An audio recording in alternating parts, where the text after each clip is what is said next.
This is a podcast by the Straits Times. I was very curious whether there are other ways that we can provide better care to our patients with OCD. And came across this Bergen 4-day treatment. And I was intrigued by it and skeptical at the same time. I wrote to them. And being thick-skinned, I keep writing, no reply, until 6 months later. And they said, can we schedule a Skype meeting? And they asked us about our roles and IMH and everything. We waited a while. And surprisingly, we received an email and they say, you know what, we're going to be in Singapore next month to get to know your institution. And they flew in from Norway. And it was just a one-day trip. So they assess our psychologists, our competencies. After a while, they say, look, we are prepared to come down to train you guys in the Bergen 4-day treatment. So this was like, my God. So the founder, Prof. Bergen, came and trained 6 psychologists. Then subsequently, he sent 6 Bergen trainers to IMH to train us. We were trained for 8 rounds at least. So it's over 2 years period. There was no string attached, and the aim is if you can actually be the training hub for Asia so that more patients with OCD can access this evidence-based treatment. So that's their goal. Hi, I'm Joyce Teo. Welcome to Health Check and the second episode of a 2-part series on Obsessive Compulsive Disorder, or OCD. So that was OCD expert Dr. Jackki Yim, a principal clinical psychologist from the Institute of Mental Health. We are also joined by Ms. Tammie Kwek, a senior clinical psychologist at the Institute of Mental Health. So OCD is often misunderstood, and many people in Singapore delay seeking help. So in this episode, we'll look at a relatively new OCD treatment approach here, known as the Bergen 4-day treatment. Yes, it is just for 4 days, and it is an approach that has garnered quite a bit of interest from the mental health community in Asia. So let's hear more about it. So hello, Jackki and Tammie. Welcome to Health Check. Hi. Hi, Joyce. Let's talk about treatment. And it's very interesting. I'm very excited to find out about this 4-day Bergen treatment, right? And I also want to share this story because I know of somebody, she became so afraid of getting COVID or becoming sick that she continued the rituals after COVID. So she'll go out every week and she'll wear her mask, wear her gloves at the supermarket. And then when she gets home, they will go to the garage and take off all their clothes and then rush to the shower. I heard it recently. I was like, okay, this is 2025. I mean, even during COVID, it might seem a bit extreme unless you're working in a ward, right? Yeah, so is there an effective treatment for such cases? Yeah, it could be medications, it could be therapy. We've got even treatments that is actually really further along for treatment-resistant ones. But let's talk about therapy in terms of the treatment for OCD, right? It's actually exposure and response prevention, ERP for short. So it has 2 main components, the exposure bit and the response prevention bit. The exposure mainly means, we're not going to avoid, and the response prevention bit means that we're actually not going to engage in compulsion. OCD is actually really the obsessional thoughts that evoke this kind of anxiety that makes the person avoid crowded places and certain things, right? In this case, that friend of yours could be avoiding certain things that would trigger his or her sort of concern about dirt and germs. Yeah, and the family has to follow. Yeah, exactly, right? And they might also be engaging in a lot of rituals. I'm sure if you ask him or her, the way that he or she washes their hand is going to be very precise, very procedure-based, lots of steps. There's a certain ritual to it, right? Even the way that he or she has to come in to the house, those compulsions, right, that they have to actually do. So what we actually do in treatment is really to help the person understand that obsessional doubts may or may not be true, may or may not come true. And how we do that is really through exposure, by being in that situation, right? At the same time, not engaging in any compulsions. Right. And really developing the understanding that I can be doing things like that without necessarily having the obsessional doubts come true or the feared consequences coming true.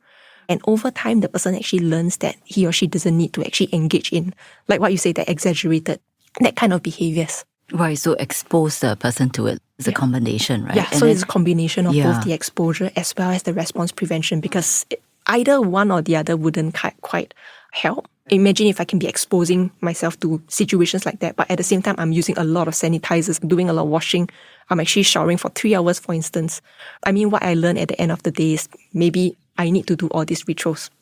Similarly, if we cut out the rituals, but we are avoiding all the time, For instance, I'm no longer going to work. I'm just staying at home, avoiding crowds. I'm just not going to touch anything public, right? I'm also not learning. What I'm learning is that as long as I stay at home, I will not get sick. And that keeps the problem going. Right. So hearing about this Bergen 4-day treatment, I mean, does it work for a case like that? It's been years, you are doing all those rituals, and can you actually treat it in 4 days? How is that possible? It sounds very wild, actually. I was skeptical as well, but we've been treating patients, 90 over patients now, about 100 patients. That means 100 patients here in Singapore have gone through the 4-day Bergen treatment since 2022. Yes. You were saying it's proof as a standard treatment. It has been approved right now because we run the pilot and we're shown that this treatment is effective. And we replicated the findings from the data from Norway, from US, from Australia as well, from Sweden. So can you start by telling us what is this 4-day Bergen treatment? The Bergen 4-day treatment, it is a very focused, very concentrated ERP. The treatment is delivered in just 4 consecutive days. It's individually tailored, but it's within a group format with one-on-one therapist and patient ratio. One-on-one, but in a group setting. So Yes. So you take turns. So you have 6 patients, you will have 6 psychologists. Oh, I in that see. group. Yes. Okay.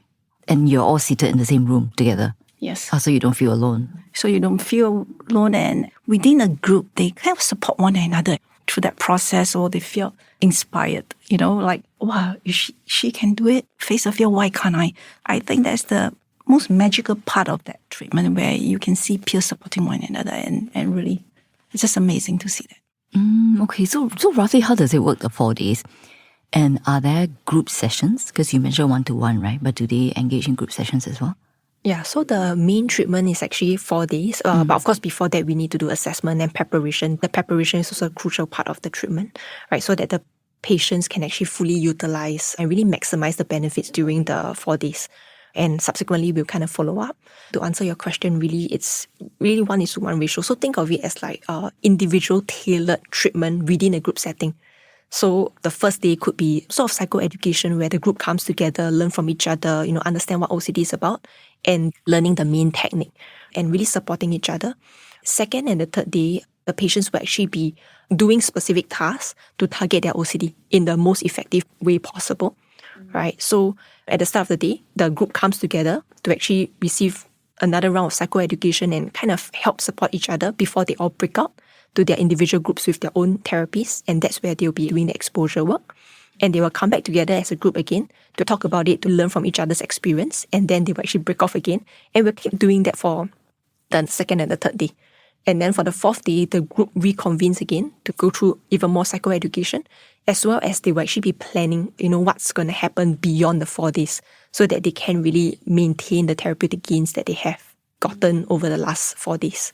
Right. Okay, so the 4-day intensive treatment, but after that, they have to do their homework for a bit. I often use the analogy of driving, where during a period of time, you might learn driving with your driving instructor. Beyond that, you can actually be driving on your own, even if it means driving to Malaysia or driving to in other countries. Even if the government open a new expressway, you still know how to drive and navigate, right? So what we're actually doing is really to help them prepare so that they can troubleshoot on their own. They know what to do, right? And they can actually be living their life, maintaining the gains, even without a therapist. Right, and it's a 4-day program, full-day program, right? Where you actually go to a center, say IMH, and you don't stay there, right? You don't stay there. That's like, So if somebody goes through the Bergen 4-day treatment, after she finishes the treatment, she will have to kind of like practice this, right? they need to practice. If we want to actually have a good outcome, we need to practice consistently until the new habit becomes the second norm, the healthy habit, right? So that would take some time, that would need practice. It is also equally important for them to reconnect with their lives. So go back and do the things that they used to enjoy. Go and hang out with friends, go and hang out with their loved one, have dinner, because I think that is important. You'll be less generous to OCD and don't spend too much time with them. Okay, that's why this is so interesting, right? And you were saying this 4-day Bergen can be for somebody who's with suffering OCD symptoms for 1 year to like say maybe 10 years, 20 years. Yeah, if someone suffering, for 30 years could have the same amount of effect as someone who might suffer for maybe just 1 year. Right? It's really about, whether they understand the concepts and whether they actually really committed to really make complete break with the OCD. I see. So there is this alternative approach to the Bergen treatment, right? That would be the exposure therapy, or what is known as ERP, or exposure and response prevention, right? So Tammie, tell us, how is that conducted? Yeah, so traditionally ERP was done individually. So you have a therapist and a patient together in the same room, right? Where they might actually be seeing their therapist maybe weekly or fortnightly over a period of time, which can range from months. 6 months. Yeah, it could be 6 months, could be even up to a year or even longer, depending on the severity of their condition, as well as their progress in therapy. Okay, so why didn't this come on earlier? Or because if you're talking about 4 days and 6 months, that's a big difference. Well, because we need some data first. So we need to make sure that it is evidence-based and it is being proven to be effective before I think we will embark. And that's the reason why we did the pilot trial in Singapore. We just want to make sure that this works before I think we will offer the treatment to our patients. Oh, so is this the main treatment now at IMH? It is one of the main treatments. We For still OCD? actually offer individual ERP treatment for our patient because for some patients, they might benefit from individual therapy, right? Not all patients would benefit from Bergen because to benefit from the Bergen 4-day treatment, like what Tammie said, you need to be committed, you need to be motivated, you need to have a fairly good insight into your conditions. So you need a certain type of patience as well, right? Yes. You have to be ready to actually do it. Yes. Yeah, and maybe just to also sort of add on to what Jackki said, I think sometimes not all on the onset we get such ready patients. So that's why a crucial part of our treatment actually involves the preparation stage. So for instance, someone who just came in, right, might not have adequate insight into their condition, or they might not actually really see the need to actually change, right? They might not feel very motivated, or they might be fearful. They might say that, if I'm going to do exposure, if I'm going to stop all my rituals, what's going to happen to my anxiety? How am I going to handle the anxiety? So those are what we call treatment blocks that we need to kind of address that in the preparation stage. So in a way, think of it as not so much as, we are going to reject them away, but they can be referred in and we'll spend some time preparing. And of course, that amount of preparation really varies from individual to individual. Some might come in more ready than others and need maybe lesser amount of time of preparation. But, once they actually adequately prep, right, then we will put them in the next round of Bergen and they can do the program. So in a way, they still start off at the same starting line with the rest, just that maybe their preparation might be different. Oh, preparation as in somebody coming in, you see a psychologist, Yep. like a one-to-one session, Yep. just like anybody else doing the traditional treatment, right? And if you find that they are suitable, you can actually put them on this 4-day Bergen treatment. Yes, that's right. And during the preparation, it could be a host of different things, right? Really helping them to build their insight, helping them to address any of the fears about the anxiety, really helping them to have more motivation or more commitment to break completely free from the OCD. Or it could be even any other life problems that they might have that's stopping them from doing the treatment, wholeheartedly, right? Or even any other problems, could be financial, could be family, depending. Right. I mean, do you see this Bergen treatment helping to maybe shorten the queue at IMH? Well, I think the waiting time has actually reduced. We can see 6 in a group. I think one of the benefits of the Bergen treatment, which we discovered, is that the dropout rate is less than 2%. Okay? As compared to traditional ERP, right, we are seeing a dropout rate of 25% to 30%. Because I think most patients will say, this is just 4 days. It's easier and more convenient than having to take leave, once a week over a few months. Okay. But how do we monitor and know that they have managed to, treat their OCD? Because it's 4 days, right? And then when they go home, they may not do their homework. Yeah, so after the 4 days, we actually have 2 check-ins, right? One at 10 days and one at 3 months, intentionally planned that way, right? So we have got 10 days so that it's at least long enough for them to start practicing independently. And through that process, really gain the confidence that they can manage it even without the presence of their peers in the room, without the presence of their therapist, right? But at the same time, not too long to the point that they actually don't get any help if they run into problems. So during that 10-day follow-up, we often check in with our patients in whatever modality that they would prefer, whether it's face-to-face, whether it's over Zoom call, whether it's phone sessions. And during that check-in, we will actually troubleshoot any difficulties that they have.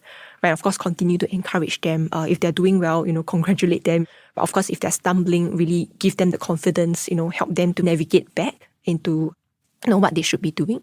Beyond that, they are off to go. And this time around, they actually practice for 3 months. From what we see, generally, if people are able to practice for 3 months, having no issues, generally they can actually be running the show on their own. And most of our patients don't really come back. But of course, we also have the possibility of having booster sessions if they need. Right? So our doors are always open. Right. But it sounds like a lot of hard work. Yeah. So most patients, they were skeptical too.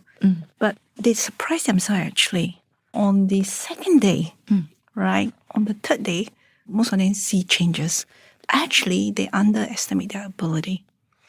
And we don't force patients to do exposure. We collaborate with them and say, you come up with the meaningful exposure that you want to do. In the Bergen treatment, we really focus on how do you apply the technique.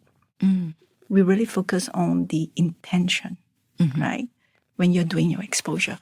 So for instance, if it's somebody with the washing hands ritual, would it be something like they might decide, instead of washing my hands for 20 minutes, I will aim for 5 minutes first, if I'm comfortable with it, rather than, say, 30 seconds?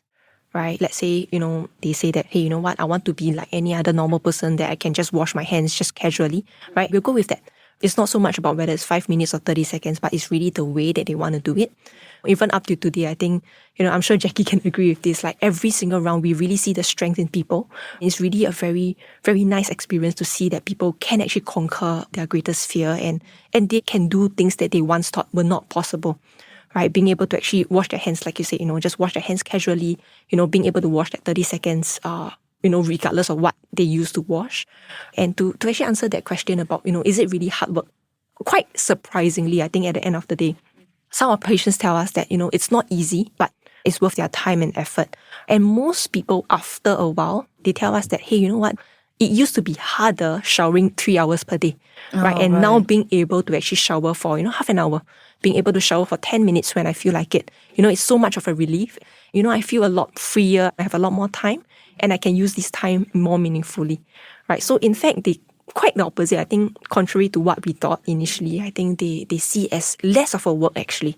That's interesting. I mean, you're kind of breaking free from this cycle of fear that you're in. Yeah, and actually being able to do something about it. Okay. And then I understand, you co-founded this OCD network, and Tammie, you're also the secretary of the network, right? So what do you do? I mean, why is there a need for this network? And also you said that you co-founded it in 2022, right? Which is just 3 years ago. That's very recent. Yeah. We actually started this to provide the right information, the right resources, and to be able to direct families to treatment providers. Another mission of the network is to organize activities for the patients and the families, because oftentimes they are very isolated. They stop hanging out with friends, so they're not going out. We also actually organize peer support group and also caregiver support group, because I think that's essential. Oh yeah. Yes. Go to ocdnetworksg.com and you can find out more. Yeah, so there's like resources, there's like articles in there. The other part of the OCD network that we are so passionate about is really upskilling professionals. Because what we know about, the scene is that not all professionals have the adequate knowledge and skills to help patients with OCD, right? Sometimes clinicians really struggle to help this group of people, right? Why do they struggle with it? Okay, so ERP is actually a component of CBT, right? ERP as in Exposure and response prevention. And you said it's a subset of CBT. Yes, correct. And I'm sure Jackki would agree with me. I think, hearing from clinicians, even experienced clinicians, we realize that this is a group of patients where clinicians find it very difficult to actually help these patients. They might say that they might not feel motivated enough to actually make the change because it's just so hard for them. Within our setting, we also do see patients with, unsuccessful rounds of treatment.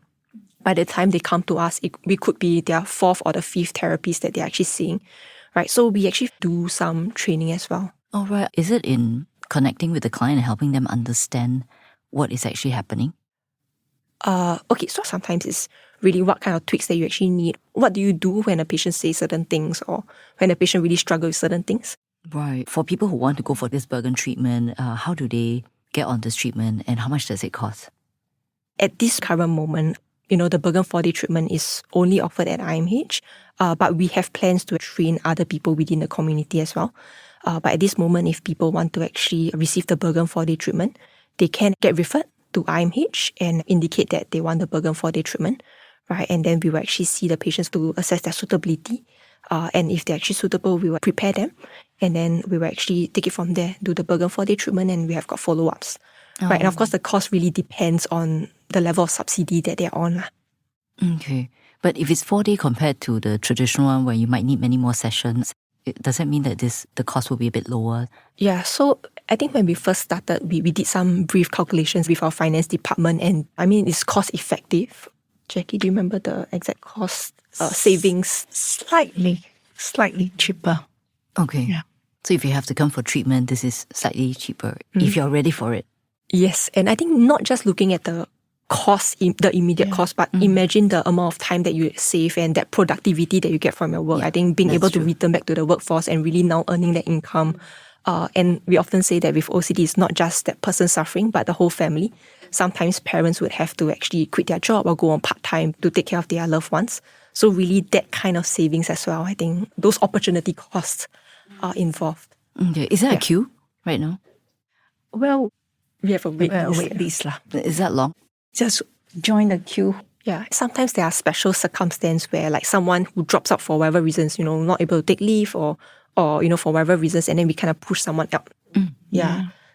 I would say even though there is a wait time, what usually happens is that there will be assessment and there will be a period of preparation. Yes. So while you're waiting for the actual Bergen, you're not sitting there idling, not doing anything. You are actually kind of doing your preparation while waiting. Okay. Right. But of course, if there is still the queue and then sometimes after the preparation, you just need to wait a while more before you actually join the... So it'd be like the regular wait, maybe wait 2-3 months for an appointment. Yes. Okay, that's good to know. So we've talked about OCD and the people suffering from it, right? So if you know someone who is suffering from OCD, or say if your family member is suffering from OCD, what should you do? Well, it is not easy for families. They often, kind of giving to the OCD because they want peace at home or even just to keep the harmony at home. So my advice to them is really have an honest conversation with their loved one and really encourage them to seek help. Even if, the patient refuses any help, families can actually go and seek help, how to actually better support the patients and also how to take care of themselves. I think that is really important because it affects the family as well, because if the family have to modify their routine, if they're not going to work, that is also not helpful. Why? Can you give us an actual example? So the patient would get the loved one to wash their feet before they change their clothes and also to get them, to not to come in until they finish their washing. I have parents where they have to wait downstairs, for hours until the patient is ready. They finish their washing and then they say, okay, now you can come back. They're not allowed to cook. I see. Even to use their kitchen as well. So families give in because they see their loved ones suffering. It's too stressful otherwise, I think, right? So, in such cases, what should you do? Sometimes it's really just easier to do it for them or to kind of just do it in their way, right? So that we kind of reduce the argument. So I think really reminding parents that we can still be understanding, we can still empathize with their anxiety, right? But at the same time, being firm in terms of setting boundaries, right? What is it that you can do? What is it that you will not do? It might be good to have a conversation, like what Jackki said, have that honest conversation with them to actually let them know that, this cannot go on, whether it's to seek help, whether it's to bring them for therapy, or if they might not be ready at this point in time, can we actually agree on certain things? Right? We come to a compromise so that loved one's quality of life is not being impacted. Right? Imagine not being able to cook in your own home. Yeah. Right? We've got patients that they can't even use their own attached bathroom because it's occupied by the OCD. Some parents actually have to use the toilets in the coffee shop just because the person with OCD is just so afraid that the toilet at home will be contaminated or be dirtied, right? Even though it may not make logical sense, it's not to say that their family members are dirty, but they could be the cleanest people, but it's really what kind of thoughts they actually have. What goes on in their head, because they are suffering, right? That's the difficulty. So it's that fear of uncertainty as well. Because with their ritual, they have a certain amount of control. Yes, exactly. And really sometimes, even if someone interrupts or, something just don't go according to the way that the OCD wants, they might have to repeat and they spend hours doing that. Right. So sometimes you can imagine as a loved one, sometimes it's just so heart-wrenching to actually see that scene, and it's easier to kind of do it for them. But at the same time, when we do that, oftentimes the OCD gets worse. Right, so it's best not to engage in a ritual as much as possible, I guess, because it sounds like it's a process. You need patience. Yeah. And then for the person suffering, if you're ready to break away from this cycle, because it sounds very exhausting, right? You're trapped in this cycle of fear every single day. So if you're ready, there's treatment, whether you are suffering from it for like a year to 10 years to 20 years, you can do something about it. That's fantastic. Yes. Yeah. So thank you, Jackki and Tammie, for talking to us and for your insights on OCD. It's our pleasure to be here. Thanks, Joyce. And thank you for having us. Well, that's a wrap for this episode, the last of a 2-part series on Obsessive Compulsive Disorder, or OCD. If you want to hear more, do check out the previous episode. Don't forget to follow Health Check for free on your favorite audio apps, Apple Podcasts and Spotify. Like us and give us a rating. This episode is edited by Amirul Karim. Thanks for listening. Send your feedback to podcast@sph.com.sg. Find us on Apple Podcasts, Spotify, or within our Straits Times app. Thanks for listening.